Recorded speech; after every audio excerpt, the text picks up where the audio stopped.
नमस्कार दोस्तों, जय भारत जय हिंदुस्तान। फ्रेंड्स, आधुनिक भारत के इतिहास के तहत यानी कि under the segment of modern Indian history we are going to discuss today about the first Carnatic war. First Carnatic war को हम डिस्कस करने वाले हैं आज, यानी प्रथम कर्नाटक युद्ध को हम पढ़ेंगे, जिसका टाइम पीरियड 1746 से 1748 एडी तक रहा। हाँ, यानी ईस्वी तक रहा। और वैसे तो देखा जाए तो 3 कर्नाटक युद्ध लड़े गए और तीनों जो युद्ध हुए वो फ्रांस और ब्रिटेन के बीच में हुए थे। ठीक है, भारत के कर्नाटक वाले क्षेत्र में।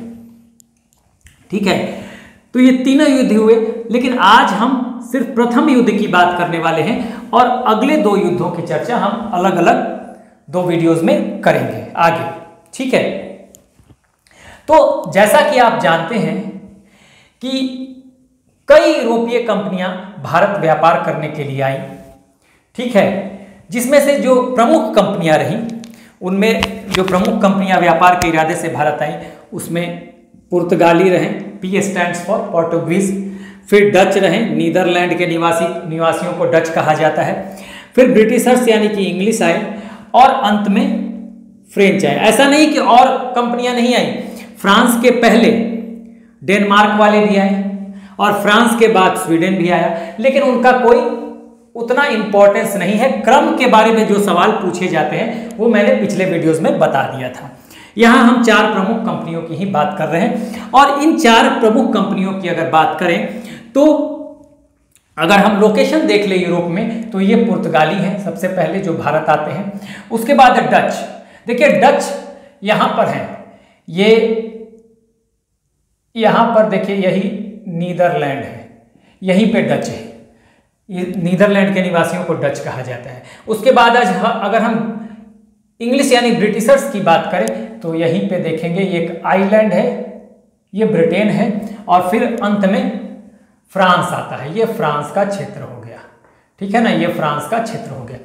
तो इस तरह से आप देखेंगे तो सबसे पहले पुर्तगाली, उसके बाद डच यानी नीदरलैंड वाले, फिर आएंगे इंग्लिश यानी ब्रिटिशर्स और अंत में फ्रांस वाले आएंगे, नहीं फ्रेंच आएंगे।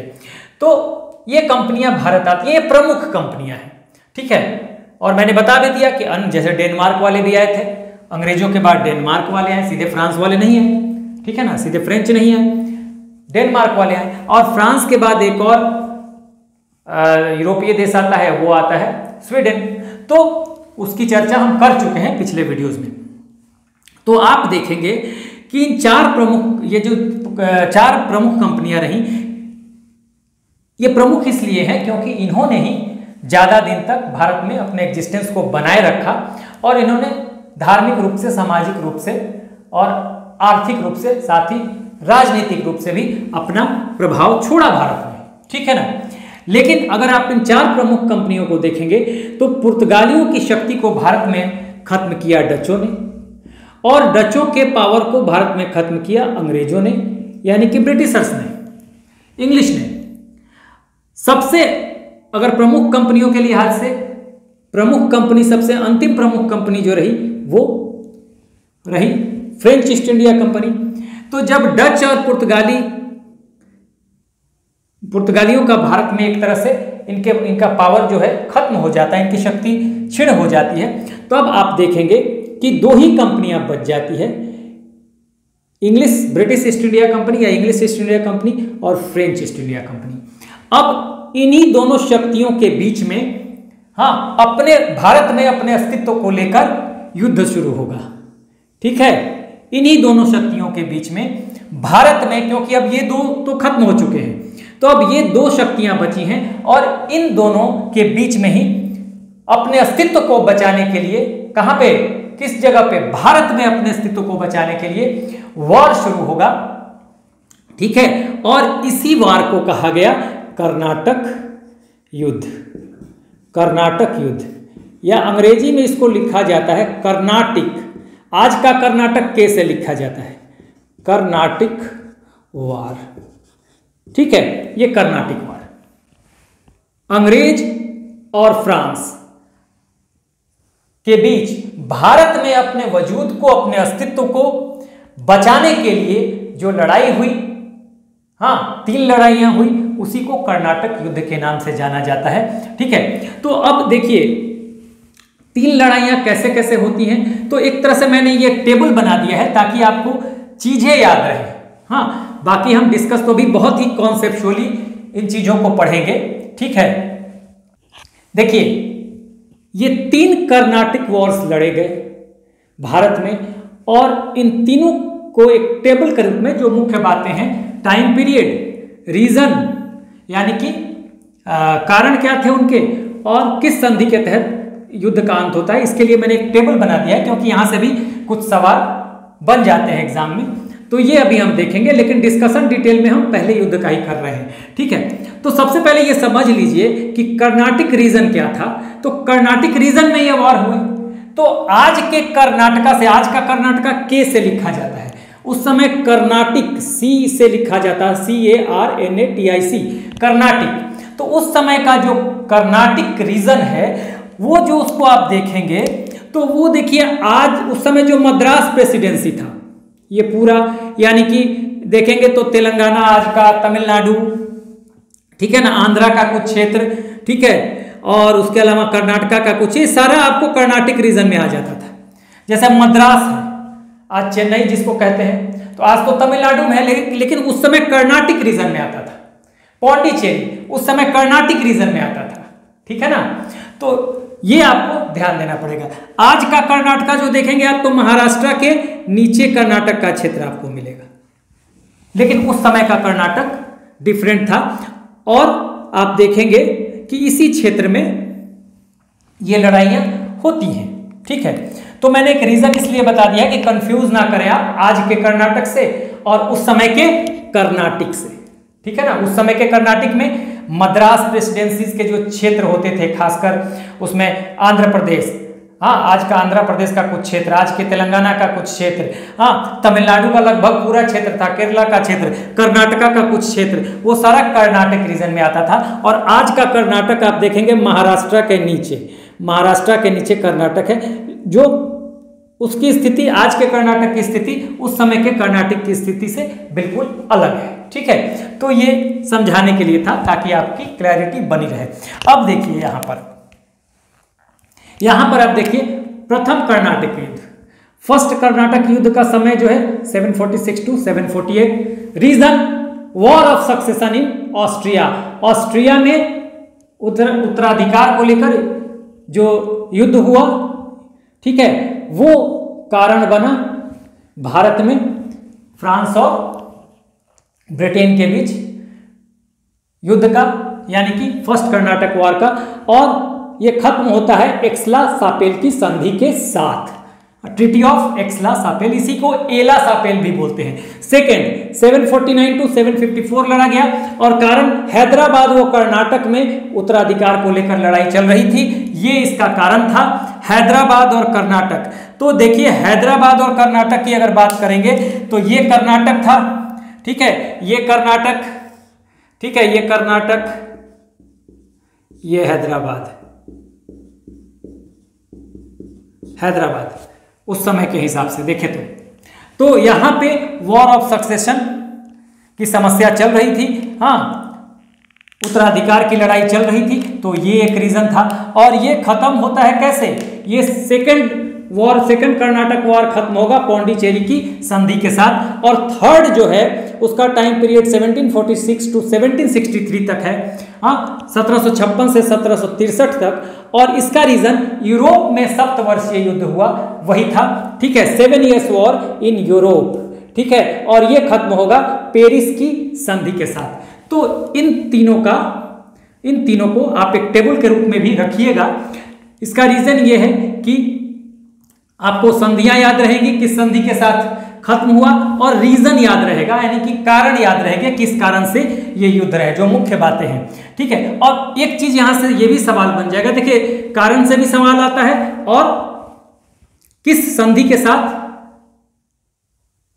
इन युद्धों का अंत होता है, ये भी सवाल यहां से बन जाता है। ठीक है, अब यहां पर एक बात देखिएगा, पहला युद्ध और अंतिम युद्ध, इसके जो कारण हैं, इन दोनों के जो कारण हैं, इन दोनों युद्धों के, इसका संबंध देश के बाहर है यानी कि यूरोप से है। ठीक है, पहला ऑस्ट्रिया यूरोप का एक देश है। ठीक है, अभी मैं बताऊंगा ऑस्ट्रिया कहां पे है लोकेशन में, और यूरोप ये पूरा है ही। तो इन दोनों युद्धों का संबंध, पहले का और तीसरे का, इन दोनों का संबंध यूरोप से है। सिर्फ दूसरा ही कर्नाटक वार था जिसका संबंध सीधा सीधा भारत से था, क्योंकि यहां कर्नाटक और हैदराबाद में उत्तराधिकार की समस्या को लेकर ये लड़ाई हुई थी। ठीक है, तो ये ध्यान रखिएगा, सवाल ये बनेगा कि तीनों कर्नाटक युद्ध में से, ठीक है, किस युद्ध का संबंध सीधे सीधे भारत से है?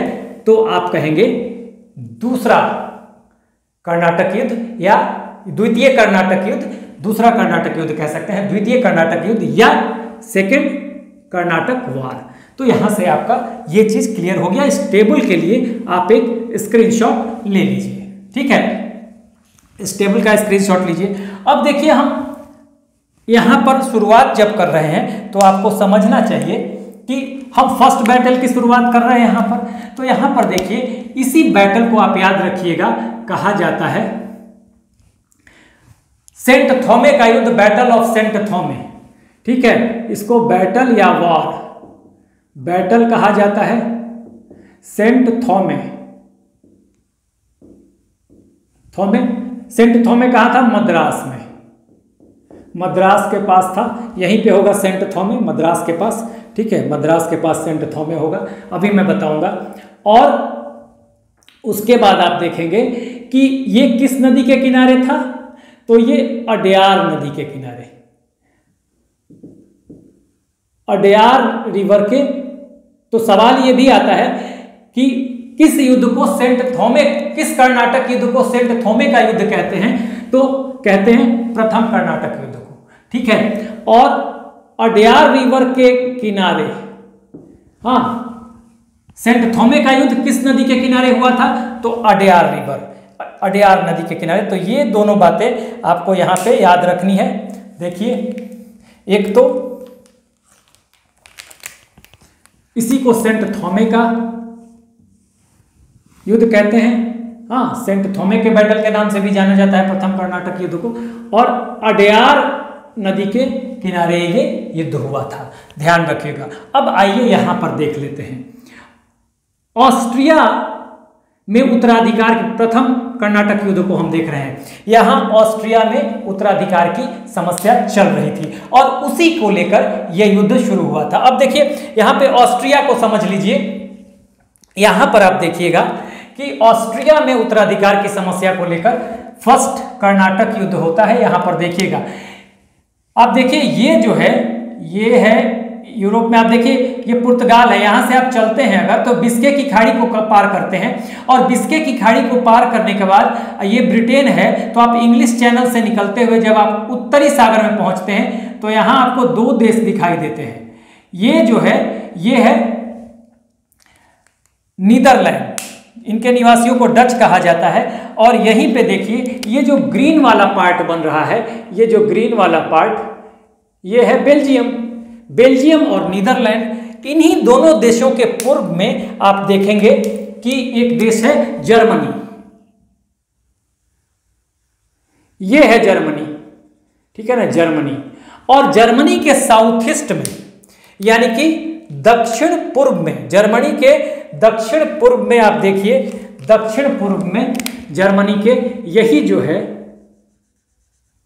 यहां पे आप देखेंगे लाल वाला जो हिस्सा है, इसी को आप कह सकते हैं ऑस्ट्रिया। ठीक है, इसी को आप कहेंगे ऑस्ट्रिया। तो ये जो है, ये ऑस्ट्रिया है, लाल वाला जो पार्ट है ऑस्ट्रिया, ऑस्ट्रिया। तो देखिए, पहले युद्ध का कारण इसी ऑस्ट्रिया में, इसका कारण छुपा हुआ है। चलिए, अब हम समझते हैं कि इस ऑस्ट्रिया में जो उत्तराधिकार की समस्या है वो कैसे कारण बनती है प्रथम कर्नाटक युद्ध का। देखिए, अब यहां पर मैं लिख देता हूं कि इस कर्नाटक युद्ध का कारण क्या है भाई, या रीजन क्या है? तो उत्तराधिकार की समस्या है। कहाँ पे भाई? तो ऑस्ट्रिया में। ठीक है, कहाँ पे? तो ऑस्ट्रिया में। ऑस्ट्रिया कहाँ पे है? तो यूरोप में है। ठीक है, अब देखिए ये ऑस्ट्रिया, तो यही कारण है क्योंकि यहाँ पर जो उत्तराधिकार की समस्या है ऑस्ट्रिया में, वही कारण बनता है, वही कारण बनती है प्रथम कर्नाटक युद्ध की। अब देखिए ये कैसे होता है। तो देखिए इस ऑस्ट्रिया में 1740 में इसके शासक की डेथ हो जाती है। ठीक है, ऑस्ट्रिया के शासक की मृत्यु हो जाती है, डेथ हो जाएगी कब? 1740 में। 1740 में डेथ हो गई। अब यहां पर चूंकि यहां का जो राजा है ऑस्ट्रिया का, उसकी डेथ हो गई, उसका कोई पुत्र नहीं था, उसकी एक पुत्री थी। तो कुछ लोग चाह रहे थे कि उसकी पुत्री को ही बना दिया जाए, हाँ, उत्तराधिकारी, और कुछ लोग इसके फेवर में नहीं थे। इसी सक्सेशन को लेकर ये देखिए ब्रिटेन है और ये फ्रांस है, हाँ, यहीं पे ऑस्ट्रिया में सक्सेशन को लेकर, उत्तराधिकार को लेकर ये भिड़ते हैं।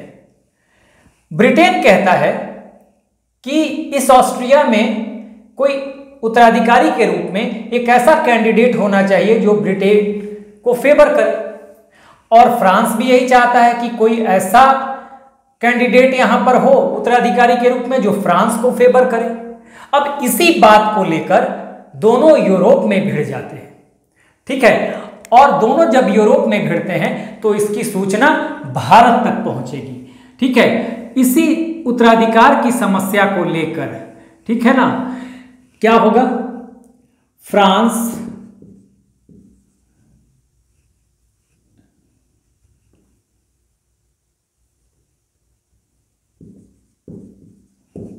एंड ब्रिटेन जो है, हाँ, इनमें फाइट शुरू हो जाएगी। कहां पे? यूरोप में।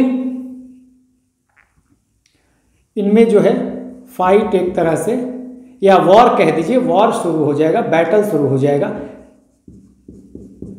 बैटल जो है वो यूरोप में शुरू होगा। ठीक है, लेकिन ये 1740 की बात है, लेकिन आप देखेंगे कि 1746 तक, 1746 एडी तक ये बात भारत तक भी, इसकी सूचना भारत भी पहुंच जाएगी। और भारत की उस समय क्या स्थिति है, भारत में क्या सिचुएशन है? देखिए 1746 में अगर देखा जाए, ये सूचना, उत्तराधिकार की सूचना भारत कब पहुंचती है? भारत पहुंचती है 1746 एडी में भारत पहुंच जाती है। ठीक है, अब भारत में क्या स्थिति है? देखिए यहां पर है मद्रास, और यहां पे मद्रास में कौन है भाई? तो अंग्रेज है, यहां पर अंग्रेज है मद्रास में, और यहां पे अंग्रेजों का गवर्नर है निकोलस मार्श। उसी तरह से यहां पे पौंडीचेरी है, और पौंडीचेरी जैसा कि आप जानते हैं कि फ्रांसीसियों का मुख्यालय था। ठीक है ना, पौंडीचेरी, तो पौंडीचेरी में यहां पर फ्रांस है, और यहां पे यहां का जो गवर्नर है वो डुप्ले। ठीक है ना, मद्रास में अंग्रेज हैं और यहां का गवर्नर जो है वो निकोलस मार्श है, और पौंडीचेरी में फ्रांस गवर्नर डुप्ले है। ठीक है, तो अब देखिए 1746 तक जब इस बात की सूचना पहुंचती है कि ऑस्ट्रिया में ऑस्ट्रिया में उत्तराधिकार की समस्या को लेकर फ्रांस और ब्रिटेन जो हैं वो यूरोप में भिड़ चुके हैं। ठीक है, तब क्या होता है? तब यहां पे भी डुप्ले ये महसूस करता है कि हो सकता है कि ये लड़ाई यहां भी शुरू हो जाए, क्योंकि वहां पे भिड़े हुए हैं तो उस बात का असर यहां भी हो सकता है, ठीक है ना, यूरोप का असर भारत में भी हो सकता है। तो डुप्ले इस बात को भांप लेता है।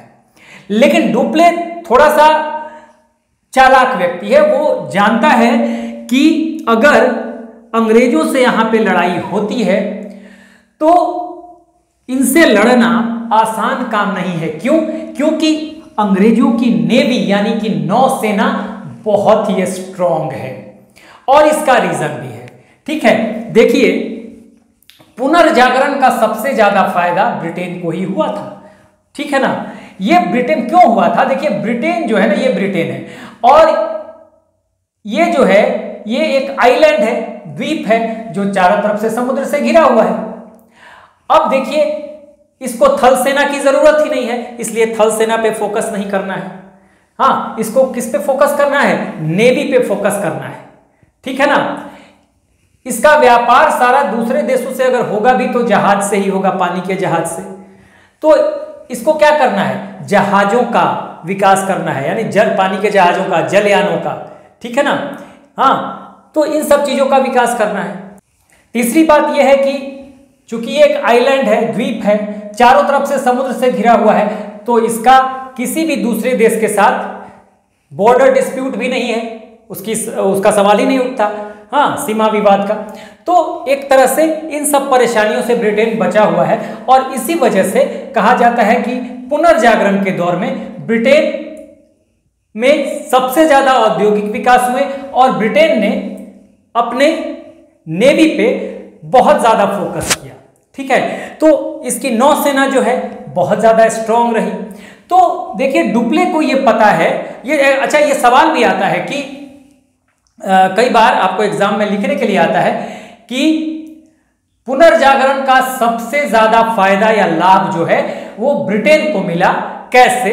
हाँ, इसका विश्लेषण कीजिए। तो और भी बहुत सारे कारण हैं, इन कारणों के अलावा तो वो जब आप विश्व का इतिहास पढ़ेंगे तो वहां पे आपको पता चलेगा, ठीक है। तो डुप्ले को ये पता है कि ब्रिटेन की नौसेना जो है बहुत स्ट्रांग है और अगर अंग्रेजों से इसकी भिड़ंत होती है तो अंग्रेज जो है नौसेना की वजह से इसके लिए परेशानी खड़ी कर सकते हैं। इसलिए डुप्ले चाहता नहीं है कि लड़ाई हो, इसलिए ये निकोलस मार्श को ये खबर भेजता है कि भाई, हम लोग एक व्यापारिक कंपनी है, हम लोग ट्रेड के लिए भारत आए हैं, तो यहाँ यूरोप में जो हो रहा है होने दीजिए, हम लोग अपना शांति से यहाँ व्यापार करें, नहीं तो व्यापार पे असर पड़ेगा। हम लोग का मतलब व्यापार से है, व्यापार करें यहाँ पर। तो निकोलस मार्श भी मान जाता है, ठीक है। निकोलस मार्श भी मान जाता है कि चलो भाई, ठीक कह रहा है, हमें व्यापार करना चाहिए, ऐसा इसको लगता है कि मान गया, ठीक है। लेकिन इसी बीच आप देखेंगे कि ब्रिटेन ने क्या किया कि ब्रिटेन ने कमांडर बर्नेट को भेजेगा। कमांडर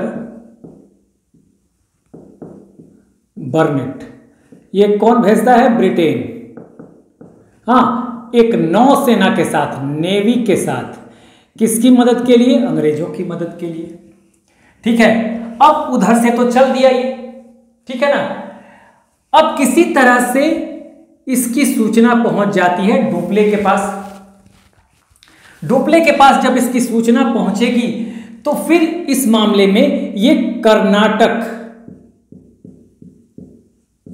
का नवाब है कौन यहां पर? अनवरुद्दीन, ठीक है। यहां पे कौन है? अनवरुद्दीन। तो अनवरुद्दीन से ये संपर्क करेगा। अनवरुद्दीन कर्नाटक में कौन बैठा हुआ है? कर्नाटक का नवाब है अनवरुद्दीन। तो ये अनवरुद्दीन से डुप्ले संपर्क करता है, कहता है कि ये जो क्षेत्र है आपके क्षेत्र में है, ठीक है, और इस युद्ध में, इस क्षेत्र में बेवजह की लड़ाई होगी, आपके क्षेत्र में लड़ाई नहीं होनी चाहिए, इसलिए आप जो है आदेशित कीजिए, ऑर्डर दीजिए अंग्रेजों को भी जो मद्रास में बैठे हुए हैं कि वो लड़ाई झगड़े से दूर रहें। तो ये भी कहता है अनवरुद्दीन कि हाँ भाई, लड़ाई क्यों होनी चाहिए मेरे क्षेत्र में, बिल्कुल लड़ाई नहीं होनी चाहिए। तो ये दोनों को पत्र भेज देता है। हाँ, इधर भी पत्र भेजता है, इधर भी पत्र भेजता है कि चलिए भाई, आप लोग एक ऑर्डर इशू कर देता है कि भाई आप लड़ाई नहीं करेंगे मेरे क्षेत्र में, ठीक है। ये बात हो गई। लेकिन देखिए, यहां पर डुप्ले इस बात को भी महसूस कर रहा है कि जो निकोलस मार्स है इसकी मदद के लिए कमांडर बर्नेट चल चुका है, और जो निकोलस मार्स है वो कुछ भी जो है कॉन्क्रीट जवाब नहीं दे रहा है कि हम लड़ाई करेंगे। कह दिया हाँ, कैजुअली कह दिया कि हाँ नहीं करेंगे, लेकिन इसको शक हो रहा है डुप्ले को कि ये जो है अंग्रेज जो है ये लड़ाई कर सकते हैं।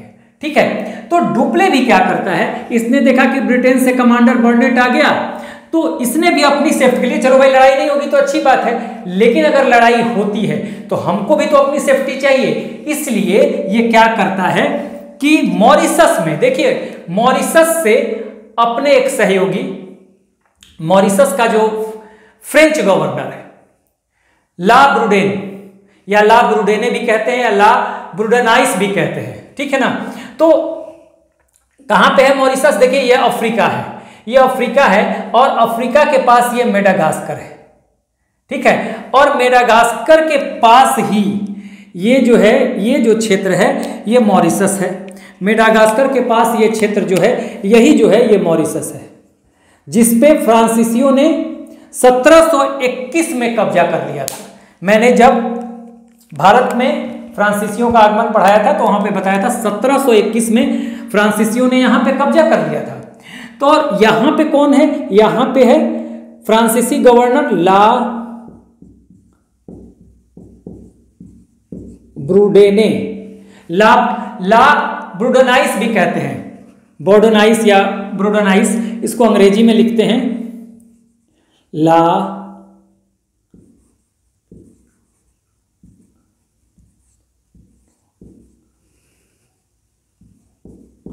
ऐसे भी लिखा जाता है, ठीक है ना, तो ध्यान रखिएगा। तो ला ब्रूडेने जो कि कहां पे बैठा हुआ है, ये जगह है मॉरिशस, मॉरिशस, ठीक है, लाल वाला ये मॉरिशस है। तो यहां पे ला ब्रूडेने है, इससे सहयोग मांगता है डुप्ले, ठीक है, और ला ब्रूडेने इधर से कमांडर बर्नेट आता है और इधर से ला ब्रूडेने पहुंच जाता है डुप्ले की मदद के लिए। डुप्ले को इंग्लिश में डुप्लेक्स बोलते, डुप्ले हैं डुप्ले, लेकिन IX लगा के बहुत लोग डुप्लेक्स भी बोल देते हैं, तो स्पेलिंग इसका अंग्रेजी में ये होगा, ठीक है। तो अब ये डुप्ले की फ्रांस की मदद के लिए, डुप्ले की मदद के लिए ला ब्रूडेने यहां से चल देता है, ठीक है। अब इधर से कमांडर बर्नेट है और इधर से ला ब्रूडेने है, ठीक है ना, ये हो जाता है, ये पहुंच जाता है। अब देखिए सबसे पहले क्या होगा, यहां पे मैं लिख रहा हूं, सबसे पहले क्या होगा कि देखिए बात तो हुई है कि भाई लड़ाई नहीं करेंगे, इन दोनों में भी बात हुई, हाँ अनवरुद्दीन ने भी आदेशित किया, लेकिन डुप्ले जो है उसको शक हो रहा है कि कुछ ना कुछ हो सकता है, क्योंकि ये जो कमांडर बर्नेट है इसको युद्ध के इरादे से ही भेजा गया है और ये नौसेना यानी नेवी को लेकर युद्ध के इरादे से ही आया है, तो ये मानने वाला नहीं है। तो सबसे पहले क्या करता है कमांडर बर्नेट, ये बर्नेट जो है, बर्नेट ये क्या करेगा, ये फ्रांसीसी जहाज पे, एक फ्रांसीसी जहाज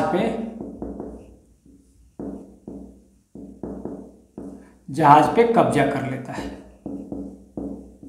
कब्जा कर लेगा। यह भी कहा जाता है कि फ्रांसीसी जहाज को पकड़ लेगा और उसको डुबो देगा, हाँ उसको डुबो देगा, तो ये कहा जाता है। सबसे पहले बर्नेट ये काम करेगा, ठीक है।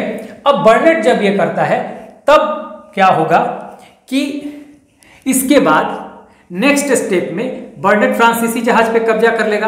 अब इसके बाद क्या होगा, इसके बाद देखिए ला ब्रूडेने और डुप्ले मिलेंगे। ला ब्रूडेने सेना है प्लस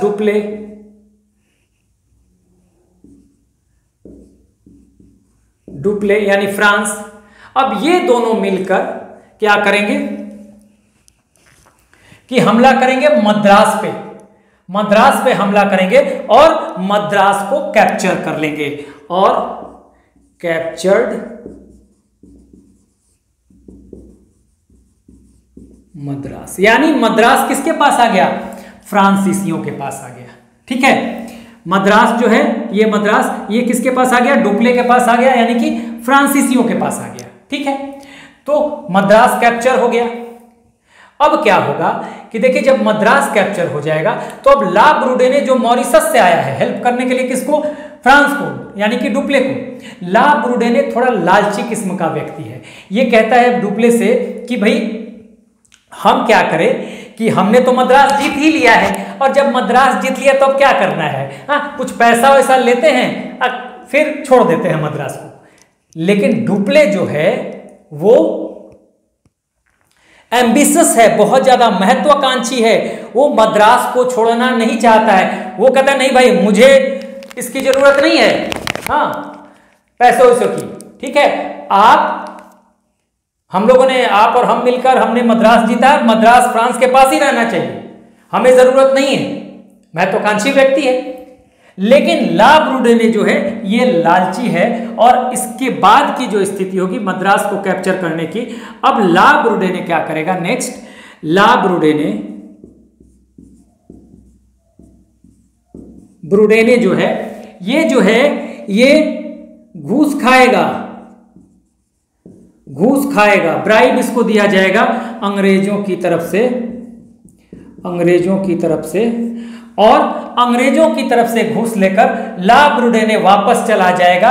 और इसका नतीजा ये होगा कि अंग्रेज जो हैं ये कैप्चर कर लेंगे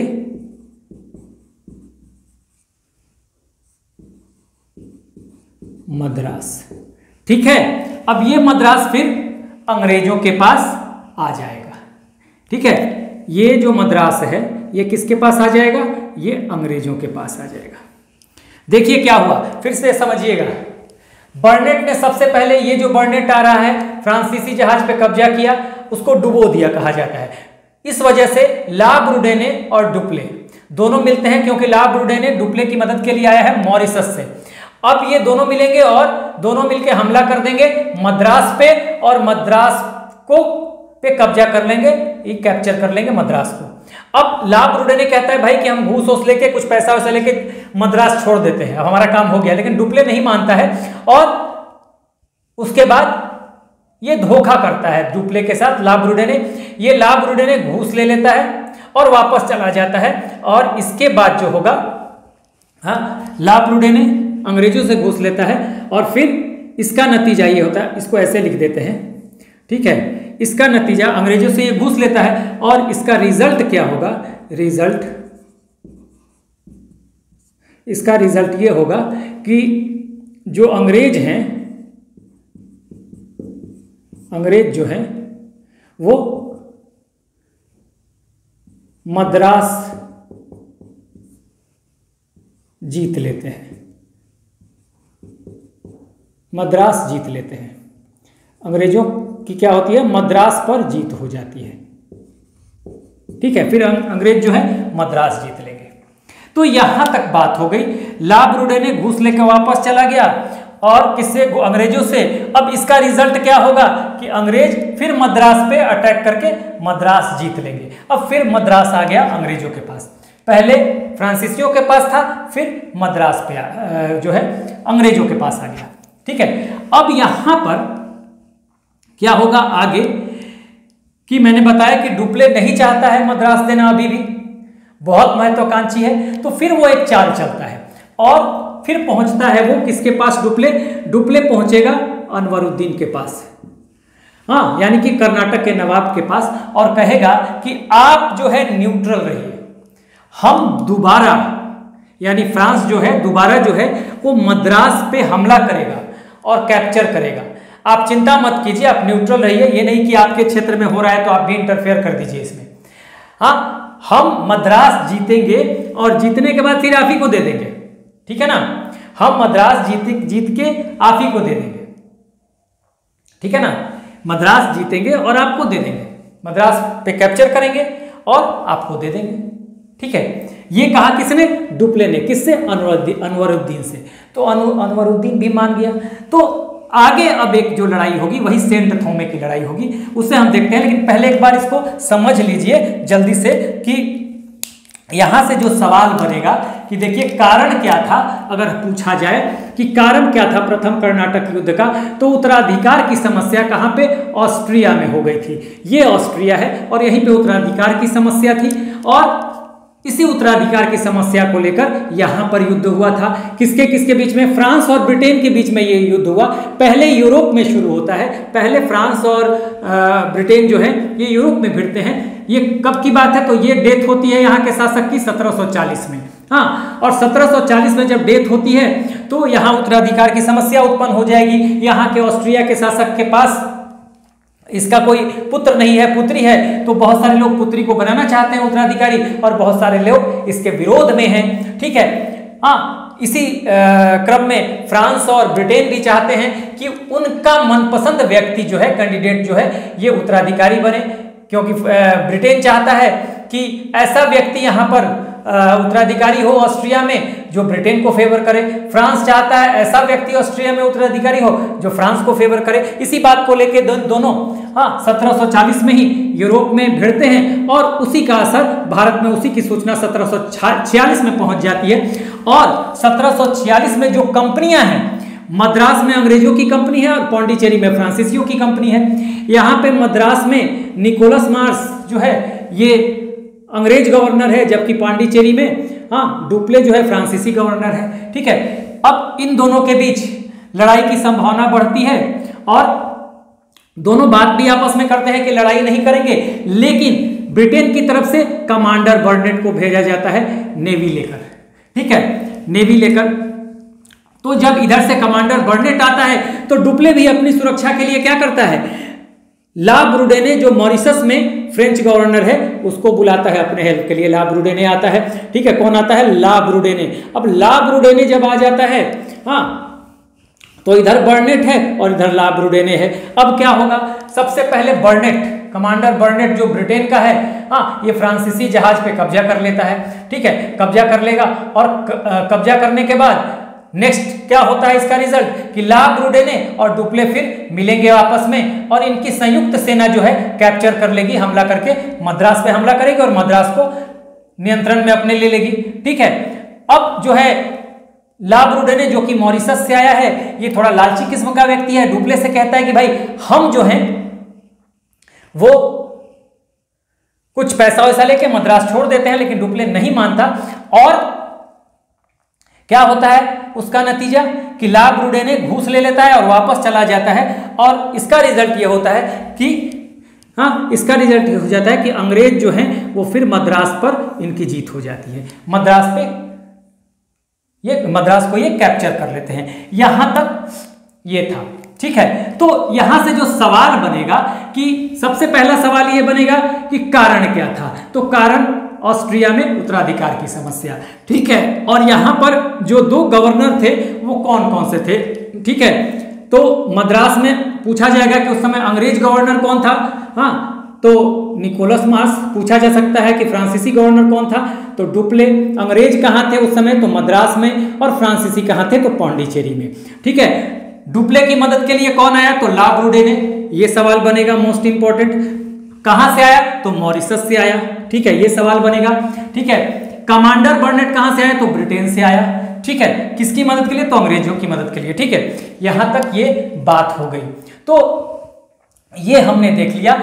फिर क्या होता है कि जब यहां पर अंग्रेजों के पास दोबारा मद्रास आ जाता है, तो अब चूंकि डुप्ले जो है एक महत्वाकांक्षी व्यक्ति है, वो क्या करेगा, वो कर्नाटक के नवाब अनवरुद्दीन के पास जाएगा और कहेगा कि भाई हम दोबारा क्या करेंगे, मद्रास को अपने नियंत्रण में लेंगे, हमला करेंगे, आप न्यूट्रल रहिएगा, क्योंकि ये मद्रास दोबारा हम आप ही को दे देंगे, हमें मद्रास नहीं चाहिए, लेकिन चूंकि हमें अपनी एक अथॉरिटी दिखानी है, तो सिंबॉलिक तौर पे हम मद्रास पे विजय हासिल करेंगे और उसको फिर आपको सौंप देंगे।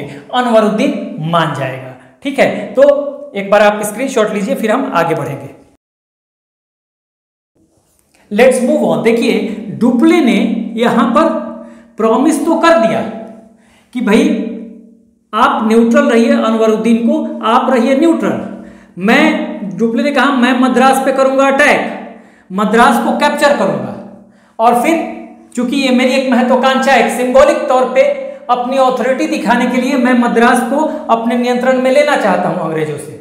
ठीक है, तो बस मुझे अंग्रेजों पर अपनी एक ऑथोरिटी दिखानी है सिंबॉलिक तौर पे। आप चिंता मत कीजिए, जैसे ही मैं मद्रास जीतता हूं फिर मैं मद्रास आपको लौटा दूंगा। यानी कि अनवरुद्दीन को उसने प्रॉमिस किया कि वो मद्रास उसको दे देगा, और इसके एवज में अनवरुद्दीन जो रहता है वो न्यूट्रल रहता है, और उसके बाद डुप्ले जो है मद्रास जीत लेगा। लेकिन डुप्ले के पास जब मद्रास आ जाएगा तो अब अनवरुद्दीन अपने बेटे महफूज खान को भेजेगा कि भाई जाओ और डुप्ले से मद्रास का नियंत्रण ले लो, कब्जा ले लो। लेकिन फिर डुप्ले देखिए बहुत चालाक है, बहुत महत्वाकांक्षी है, इसको यहां पे न्यूट्रल भी कर दिया, आप तटस्थ रहिए, हाँ, यानी इसको साइड में कर दिया और मद्रास पे कब्जा भी कर लिया, और फिर मना भी कर दिया कि अब नहीं देंगे, प्रॉमिस करने के बावजूद।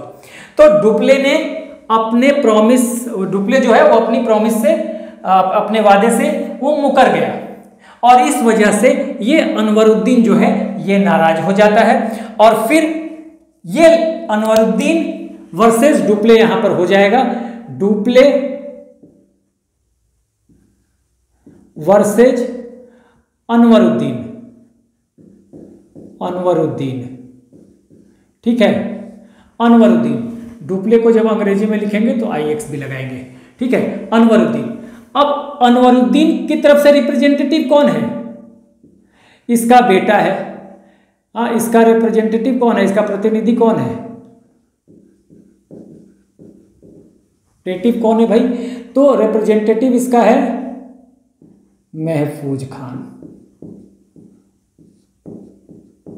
ये कौन है? पुत्र है, इसी का पुत्र है। तो अनवरुद्दीन की सेना और डुप्ले की सेना में अब लड़ाई होगी, ठीक है, और डुप्ले अनवरुद्दीन की तरफ से कौन लड़ रहा है? महफूज खान, उसका बेटा, ठीक है। और इस लड़ाई का जो रिजल्ट होगा महफूज खान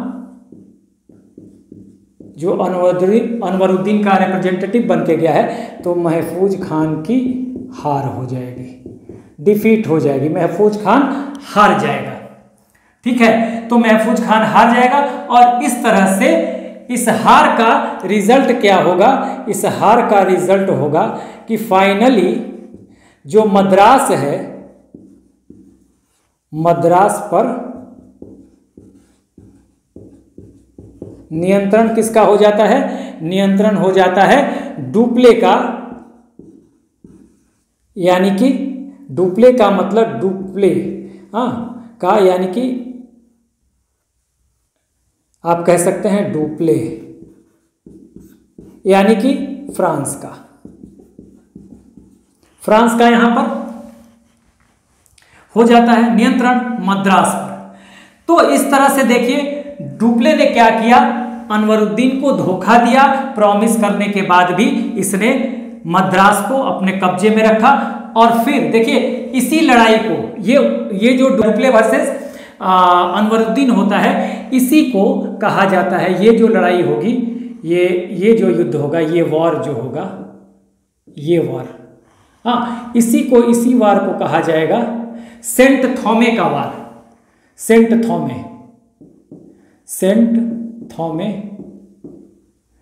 थॉमे मद्रास के निकट है, सेंट थॉमे का वार, ठीक है, इसको सेंट थॉमे का वार कहा जाएगा। और ये पूछा भी जाता है एग्जाम में कि प्रथम कर्नाटक युद्ध को किस युद्ध के नाम से जाना जाता है? तो वॉर ऑफ सेंट थॉमे,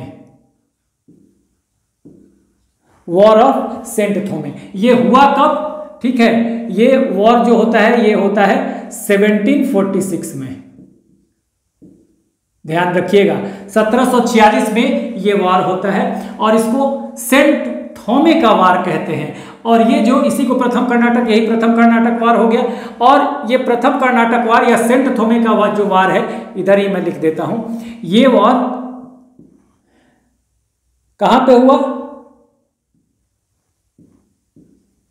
अडयार नदी के किनारे, ध्यान रखिएगा, अडयार नदी के किनारे।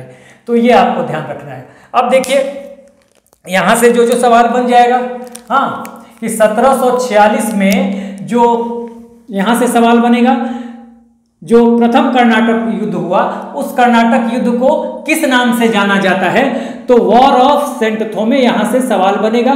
सेंट थोमे कहां पे है, तो मद्रास के निकट है। और ये वॉर जो है सेंट थोमे का, या प्रथम कर्नाटक युद्ध जो है, या सेंट थोमे का वार है, या अड्यार का जो वार है, वो किस नदी के किनारे हुआ, तो अड्यार नदी के किनारे हुआ। और इसीलिए इस सेंट थोमे के युद्ध को या प्रथम कर्नाटक युद्ध को अड्यार का युद्ध भी या वार ऑफ अड्यार भी बोलते हैं। वॉर ऑफ अड्यार कहिए, बैटल ऑफ अड्यार कहिए, ये भी कहा जाता है। ठीक है, ये युद्ध जो है किस किस के बीच में हुआ, तो डुप्ले की सेना यानी कि फ्रांस, दोनों तरीके से पूछ सकता है कि किसके किसके बीच में हुआ। तो ऐसे भी पूछ सकता है कि कर्नाटक के नवाब और फ्रांस के बीच, ये भी एक ऑप्शन आ सकता है। या दे सकता है डुप्ले और अनवरुद्दीन की सेना के बीच। अनवरुद्दीन की सेना का उस समय प्रतिनिधि कौन था, तो अनवरुद्दीन का बेटा महफूज खान ने ये लड़ाई लड़ी थी। ठीक है, महफूज खान जो है पुत्र है किसका, अनवरुद्दीन का।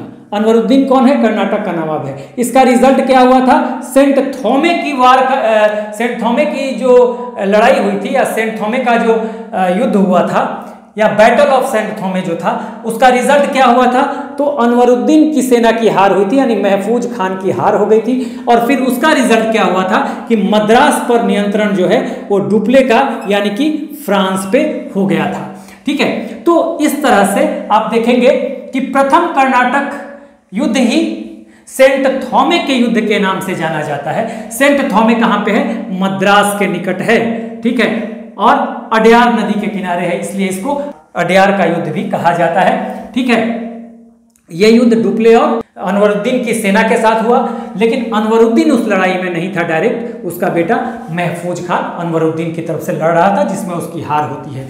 ठीक है, अब देखिए करीब 1748 तक जो है ये मद्रास जो है ये नियंत्रण में रहता है फ्रांस के। लेकिन 1748 में देखिए 1748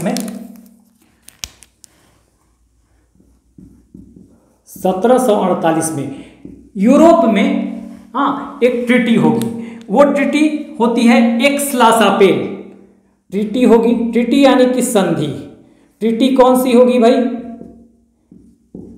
ट्रीटी यानी संधि, एक्स-ला-शापेल। अंग्रेजी में इसको लिखें तो एक्स-ला-शापेल की ट्रीटी होती है।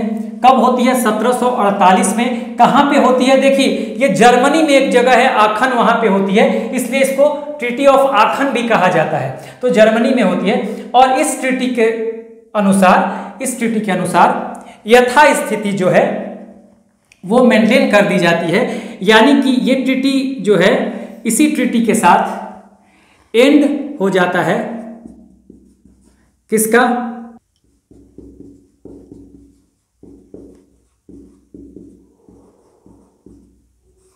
फर्स्ट कर्नाटिक वार का एंड हो जाता है, खत्म हो जाता है। और मद्रास जो है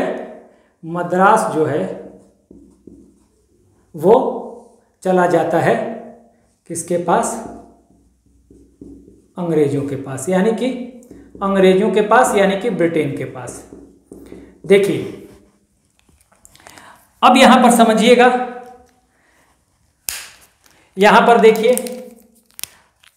ये सेंट थोमे का जो युद्ध होता है, वॉर ऑफ सेंट थोमे, इसी को प्रथम कर्नाटक युद्ध कहते हैं। ठीक है, अब इस युद्ध में का जो परिणाम होता है, महफूज खान यानी अनवरुद्दीन की सेना हार जाती है और मद्रास पर फ्रांस का यानी कि डुप्ले का अधिकार हो जाता है। ठीक है, और उसके बाद यूरोप में 1748 में, यहां पर लिख लीजिए, यूरोप में ही एक संधि होती है। यूरोप में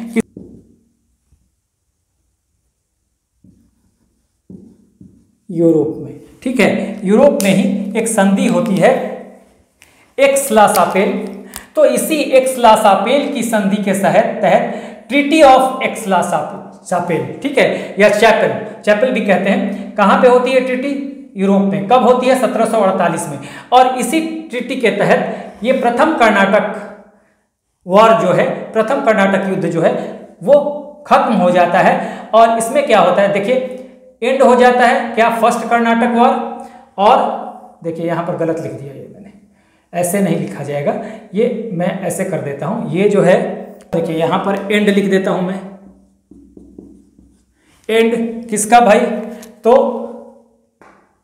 फर्स्ट कर्नाटक वॉर यहां पे देखिए ये एंड हो जाएगा, फर्स्ट कर्नाटक वॉर। और मद्रास जो है फिर अंग्रेजों के पास चला जाएगा, यानी मद्रास पर फिर ब्रिटेन का अधिकार हो जाएगा। तो इस संधि के तहत बेसिकली जो फ्रांसीसी हैं उनको लौटाना पड़ता है मद्रास, किसको?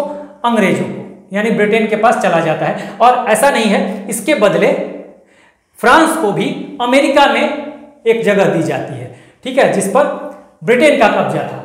तो ब्रिटेन जो है अमेरिका में फ्रांस को वो जमीन लौटा देता है और यहां पर भारत में मद्रास जो है वो अंग्रेजों को दे दिया जाता है। और ये पूछा जाता है एग्जाम में यहां से कि एक्स-ला-शापेल की संधि के तहत भारत में क्या हुआ, तो मद्रास जो है वो अंग्रेजों के पास चला गया। और इसी संधि के साथ प्रथम कर्नाटक युद्ध यानी कि फर्स्ट कर्नाटिक वॉर जो है वो खत्म होता है। तो एक तरह से देखिए कि यहां से जो सवाल बनेगा वो बनेगा कि प्रथम कर्नाटक युद्ध किस ट्रीटी के साथ खत्म हुआ। पहले ही मैंने सारणी बनाया हुआ है, तो एक्स-ला-शापेल की ट्रीटी के साथ, यानी कि एक्स-ला-शापेल की संधि के साथ। हाँ, कहां हुआ एक्स-ला-शापेल की संधि? तो यूरोप में हुआ था और बेसिकली जर्मनी में हुआ था, ठीक है, वहां हुआ था। इसके तहत क्या हुआ? तो प्रथम कर्नाटक युद्ध खत्म होगा और मद्रास जो है फाइनली अंग्रेजों को लौटा दिया जाएगा, ठीक है। तो अब यहां पर जो है कि इस वॉर का, प्रथम कर्नाटक युद्ध का रिजल्ट क्या हुआ? तो मैच जो है ये ड्रॉ रहा, ठीक है।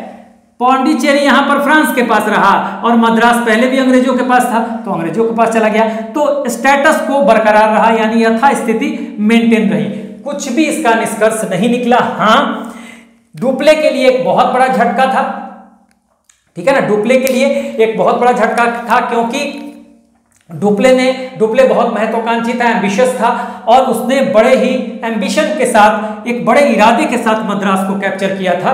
लेकिन एक्स-ला-शापेल की संधि की वजह से फ्रांस को मद्रास लौटाना पड़ा अंग्रेजों को। लेकिन यह बात हुई कि डुप्ले ने यहां पर यह बात महसूस की कि एक छोटी सेना भी अगर अनुशासित हो, डिसिप्लिन्ड हो, तो बड़ी सेना को हरा सकती है। क्योंकि देखिए यहां महफूज खान जो सेना लेके गया था, अनवरुद्दीन की जो सेना थी वो बहुत बड़ी थी डुप्ले के कंपैरेटिवली, यानी कि फ्रांसीसियों के सेना के कंपैरेटिवली बहुत बड़ी सेना थी। लेकिन फिर भी इनकी सेना जो थी वेल ट्रेंड थी, ठीक है, और अनुशासित थी, इसलिए हराने में कामयाब रहे। दूसरी बड़ी बात ये हुई कि यहां पर पहली बार किसी यूरोपीय कंपनी ने एक भारतीय शासक, ठीक है, भारतीय शासक की सेना को हराया था, ठीक है, यानी भारतीय कोई भी, चाहे वो नवाब हो, किसी क्षेत्र का वो शासक ही है, प्रशासक भी है, तो उसकी सेना को हराया था।